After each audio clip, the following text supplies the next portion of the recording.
I spent 11 years mailing my toenail clippings to the man who bullied me, thinking it was revenge, until I realized I'd destroyed my own life, gone to jail, and wasted my entire adulthood obsessing over someone who didn't even know I existed.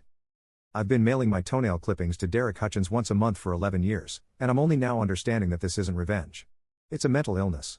It's an obsession that's consumed the last decade of my life and turned me into someone so broken that I can barely recognize myself. And the worst part is that Derek probably doesn't even know the clippings are for me. He probably thinks he has an intrusive person, which I guess he does. Me. I'm the intrusive person. My name is Marcus, and I'm 34 years old, and I've wasted more than a third of my life trying to torment a man who probably doesn't even think about me anymore. Derek was my mean person in middle school and high school. He was the kind of mean person that people remember decades later because he was relentless about it. He made fun of my weight, my clothes, my social awkwardness, my family's financial situation. He'd orchestrate elaborate pranks designed to humiliate me in front of the entire school. He turned my name into a joke. He made sure that by the time I graduated high school, I was completely isolated and convinced that I was fundamentally unlovable. I spent my teenage years hating him. I spent my early 20s thinking about revenge.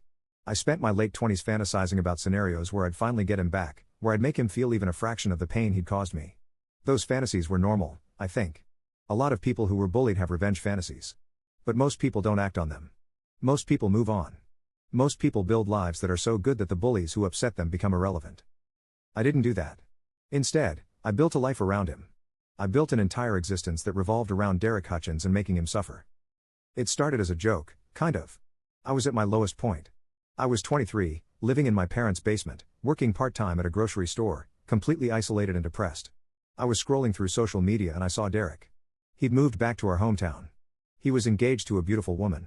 He was working in finance. He had a house. He had the life that I didn't have. And something inside me broke. I don't know if it was genius or insanity, but I decided that I would send him something that would disturb him. Something that would make him feel mistreated and unsafe. Something that would make him understand that there was someone out there who was thinking about him constantly, who was focused on him, who wanted him to suffer. I sent him a toenail clipping in an envelope with no return address, no note, no explanation. Just a single toenail clipping. I addressed it to his parents' house, where I knew he still sometimes stayed based on his Instagram posts. And then I waited to see what would happen. Nothing happened, as far as I could tell. There was no news story. There was no social media post about it. There was no indication that it had affected him at all. Which somehow made it worse. Which somehow made me need to do it again. So I did it again. The next month. Another toenail clipping. No return address. No note. Just a piece of my body that I was mailing to someone who didn't know I existed anymore. And it became a ritual. Every month, I'd clip my toenails and put them in an envelope and address it to Derek's address and mail it. It became the most important thing in my life. It became the only thing that made me feel like I had any power at all. It became my entire focus. By year 2, I'd learned his work address. I'd learned where he went for coffee. I'd learned the names of his friends. I'd learned his wife's name, Sarah. I'd learned that they were planning to have kids. I knew more about Derek's life than I knew about my own life. Because my life had become Derek. I started varying where I sent the envelopes. Sometimes to his office. Sometimes to his home. Sometimes to random addresses in his neighborhood, hoping they'd somehow make their way to him. I started including other things sometimes. A fingernail clipping. A piece of hair. Once, a piece of skin that I deliberately scraped off my leg. I was escalating. I knew I was escalating. And I couldn't stop. My parents started noticing that something was wrong with me. They'd find envelopes and stamps hidden in my room. They'd ask me what I was doing. I'd lie. I'd tell them I was sending out resumes or birthday cards or something normal. They wanted to believe me, so they did. I was working at the grocery store still. I had no other job prospects. I had no education beyond high school. I had no friends. I had no romantic relationships. My entire social and emotional life had been replaced by this obsession with Derek. And yet I couldn't stop. I couldn't acknowledge how insane it had become. I couldn't see that I was destroying myself. By year 5, I'd started researching Derek's schedule obsessively. I'd drive by his house sometimes just to see if his car was there. I'd know what time he went to the gym. I'd know what coffee shop he went to on Saturday mornings. I'd know when his wife went to the grocery store. I was doing the work of an intrusive person without ever fully admitting to myself that I was an intrusive person. And I was still mailing the toenail clippings. Every single month. Like clockwork. It was the only consistent thing in my life. The only thing that made me feel like I was doing something, like I was making a difference, like I wasn't completely powerless. My parents tried to get me to move out. They tried to get me to go to therapy. They tried to get me to do anything that would indicate I was attempting to build a life. I resisted all of it. I told them I was fine. I told them I was working on things. I told them anything they wanted to hear if it meant they'd leave me alone. But I wasn't fine. I was completely unraveling. I was spending money I didn't have on gas to drive by Derek's house. I was spending hours researching him online. I was spending my emotional energy on someone who didn't know I existed. I was completely, utterly devoted to a man who would never know my name. By year 8, I developed a system. I'd get my toenails trimmed on the 1st of the month. I'd carefully preserve them. I'd send them out on the 15th. It was ritualistic. It was obsessive. It was the only thing that gave my life structure. I'd also started fantasizing about what Derek would do if he figured out it was me. What would he do? Would he call the police? Would he try to find me? Would he understand that this was about revenge? Would he finally feel some fraction of the pain he'd caused me? But he never figured it out. And that was almost worse than if he had. Because it meant that all of this was happening in a vacuum. It meant that I was torturing myself for no reason. It meant that Derek was living his life completely unaffected while I was destroying mine. By year 10, I'd quit my job at the grocery store. I couldn't maintain any kind of normal employment because I was too focused on Derek. I was living entirely off my parents' charity, which was degrading and uncomfortable. My mom cried once when she brought me groceries. She said, "Marcus, what happened to you? You were such a bright child." I didn't have an answer. I didn't know what had happened to me. I just knew that Derek Hutchins had happened to me. That he'd burrowed so deeply into my brain that he'd taken over my entire life. That I'd given him power over me that he'd never asked for and probably didn't even know he had. I started seeing a therapist around year 10. Not because I decided I needed help, but because my parents pressured to stop supporting me if I didn't. The therapist asked me what was going on. I told her bits and pieces of the truth. I told her about the mean personing. I told her about the obsession. But I didn't tell her about the toenail clippings. I couldn't. Saying it out loud felt like admitting to something so deeply wrong that I'd have to confront what I'd become. The therapist suggested that I was engaging in obsessive behavior as a way to feel in control. She suggested that the mean personing had damaged my sense of self and that I was trying to repair it by causing harm to Derek. She suggested that none of this was actually about Derek at all. It was about me. It was about my own pain and my own inability to process it. I heard what she was saying. But I couldn't accept it. Because accepting it would mean that I'd wasted 11 years causing harm myself to get revenge on someone who didn't care. It would mean that all of this suffering was pointless. It would mean that I was the architect of my own destruction. So I kept sending the toenail clippings. Every month.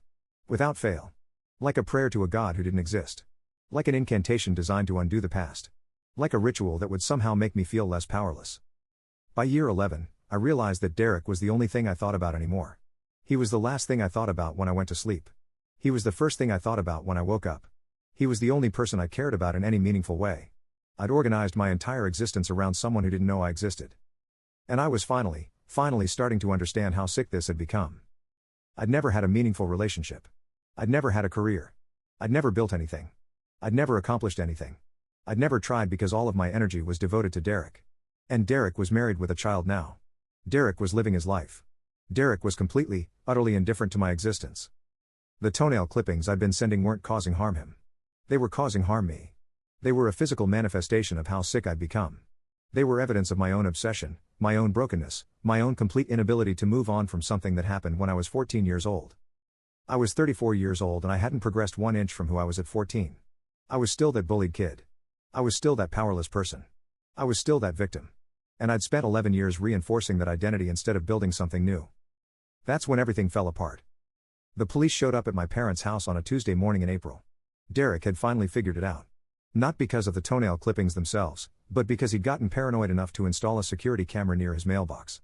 He'd started reviewing footage and he'd noticed the pattern. Someone was sending him something once a month. And he'd gotten tired of it. He'd contacted the police, who'd traced the envelopes back to my address. 2 detectives showed up at my door with a warrant and a list of charges. Pressure. Stalking.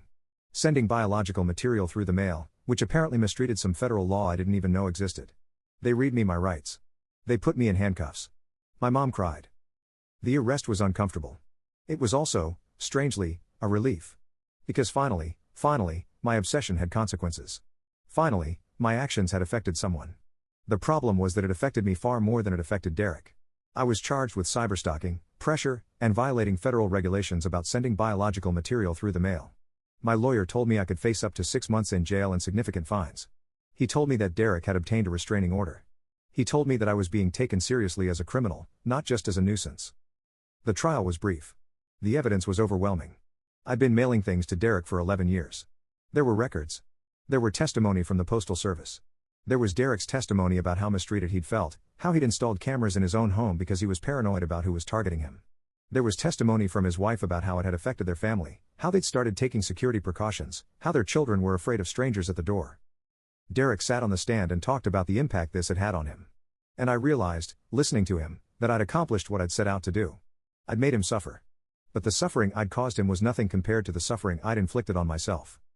I was sentenced to 4 months in county jail and probation for 3 years. I was ordered to pay Derek a substantial amount in restitution.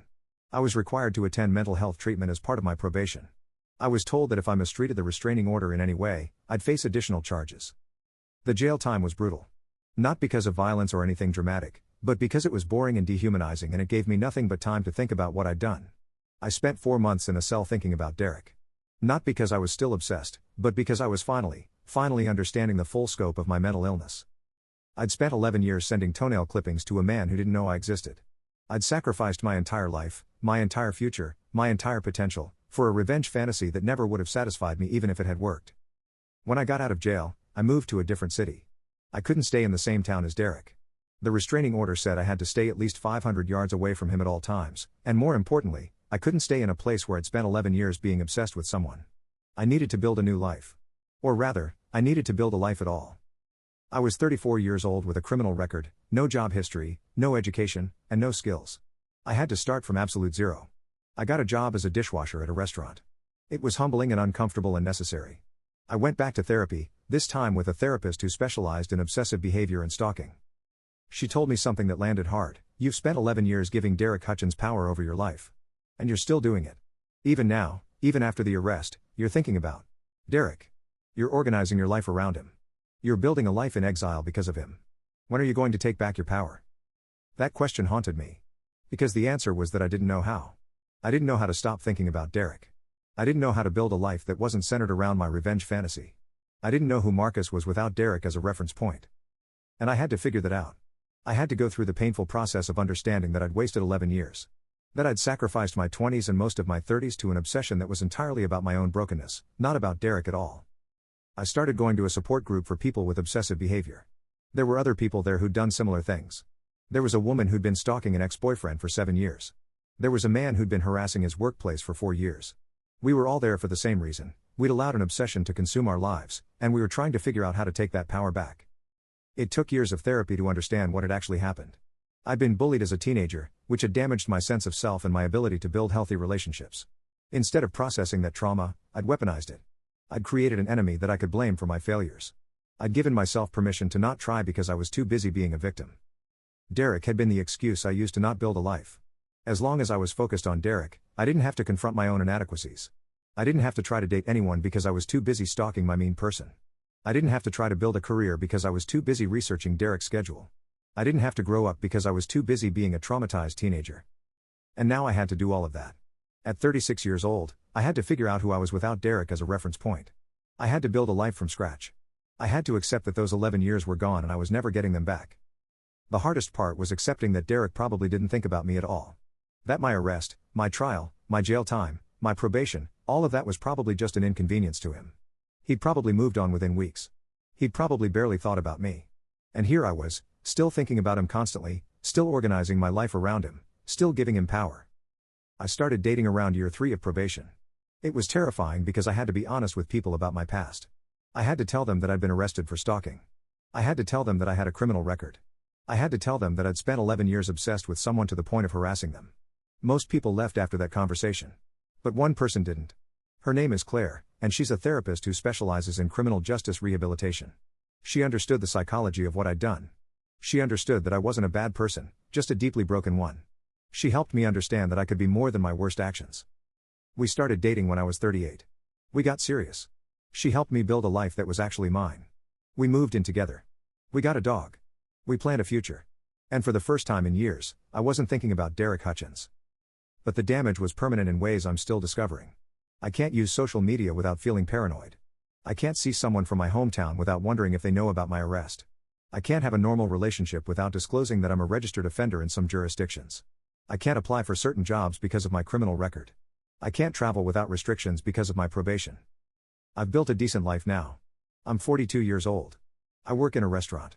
I'm in a long-term relationship. I have a therapist I see regularly.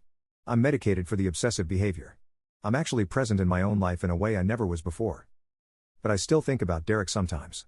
I still wonder if he ever thinks about me. I still have moments where I feel that old pull toward him, that desire to know what he's doing, that curiosity about his life. And I have to actively choose not to look him up. I have to actively choose not to research him. I have to actively choose to stay in my own life instead of disappearing into his. The worst part is that I'll never get those 11 years back. I'll never know who I would have been if I'd processed my trauma instead of weaponizing it. I'll never know what career I might have built. I'll never know what relationships I might have had. I'll never know what version of Marcus I could have become if I hadn't devoted myself entirely to causing harm to someone who didn't know I existed. And Derek? Derek is living his life. He probably has another kid by now. He probably built his career even further. He probably has a nice house and nice vacations and a nice life. He's completely unaffected by me. He's completely moved on. He's living proof that my revenge fantasy was pointless all along. If you're reading this and you're obsessed with someone, if you're fantasizing about revenge, if you're organizing your life around causing harm to someone, I'm begging you to understand something. You're not causing harm to them. You're causing harm yourself. You're giving them power over your life. You're allowing them to take up space in your brain that should be devoted to building something real, something meaningful, something that's actually yours. I spent 11 years mailing toenail clippings to a man who didn't care. I spent 11 years destroying myself in the name of revenge. I spent 11 years not building a life because I was too busy trying to make someone else suffer. And I got arrested. I went to jail. I got a criminal record. I lost years that I'll never get back. I lost opportunities that I'll never have again. I lost versions of myself that I'll never become. And Derek? Derek probably doesn't even think about me. Derek probably moved on from my pressure the moment it stopped. Derek probably lives his life completely unaffected by what I did. That's the cruelest irony of all.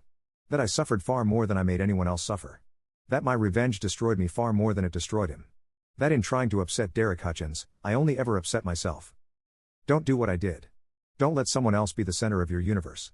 Don't waste your life on someone who doesn't know you exist. Don't trade your potential for a revenge fantasy that will never satisfy you. Because the only person you're really causing harm is yourself.